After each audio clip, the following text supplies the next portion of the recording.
animals, well, they can't talk. But if they could, what do you think they'd say? They'd say, please help us to pass laws to protect us in places where they have none.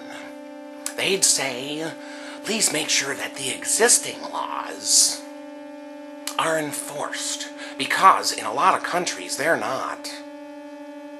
Well, they might tell us that in the poorest countries, it is impossible to find free veterinarian care. They'd say when national disasters strike, our homes are destroyed too.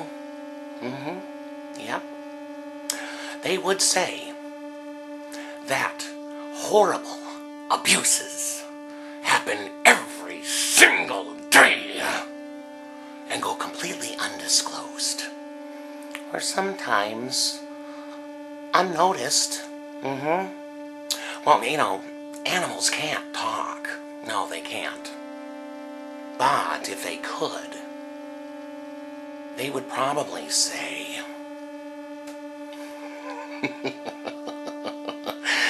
help.